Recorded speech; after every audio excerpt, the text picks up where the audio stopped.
കുറേ കാലമായിട്ട് ആഗ്രഹിച്ചിരുന്ന തഞ്ചാവൂരിലോട്ടുള്ള ട്രിപ്പിനെ പറ്റിയിട്ടാണ് ഈ വീഡിയോ. രാവിലെ 7 മണിയൊക്കെ ആയപ്പോഴേക്ക് നമ്മുടെ തഞ്ചാവൂർ ബൃഹദീശ്വര ക്ഷേത്രത്തിലെത്തി. നല്ല വെയിലായിരുന്നത് കൊണ്ട് തന്നെ വേഗം ചുറ്റിക്കറങ്ങിയതിന് ശേഷം അവിടെ നിന്ന് ഇറങ്ങി. ക്ഷേത്ര പരിസരത്ത് തന്നെ നിങ്ങൾക്ക് ഈ തലയാട്ട് ബൊമ്മകൾ ഒരുപാട് കാണാം. പക്ഷേ അത് ഉണ്ടാക്കുന്ന സ്ഥലത്തേക്കാണ് ഞങ്ങൾ പോയത്. അവിടെ ഞങ്ങളൊരു ചേട്ടനെ കണ്ടു. ആ വീട് മുഴുവൻ തലയാട്ട് ബൊമ്മകളായിരുന്നു കേട്ടോ. എങ്ങനെയാണ് ഉണ്ടാക്കണത്, എന്തൊക്കെ ഉപയോഗിച്ചാണ് ഉണ്ടാക്കുന്നത്, അതൊക്കെ ചേട്ടൻ വ്യക്തമായിട്ട് പറഞ്ഞു തന്നു. കുറേയൊന്നും എനിക്ക് മനസ്സിലായില്ല, പക്ഷെ എന്നാലും കേട്ടിരിക്കാൻ ഒരു രസമായിരുന്നു. അതിനുശേഷം അടുത്ത് നമുക്ക് തഞ്ചാവൂരിൽ കാണാനുള്ള നമ്മുടെ തഞ്ചാവൂർ പാലസ് കാണാൻ പോയി. ഇതിനുശേഷം വൈകുന്നേരം ഒന്നും കൂടെ ബൃഹദീശ്വര ക്ഷേത്രത്തിൽ കയറി.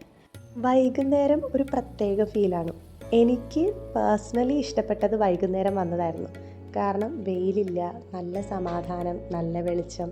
ബൃഹദീശ്വര ടെമ്പിൾ കാണാൻ വളരെ മനോഹരമായിരുന്നു.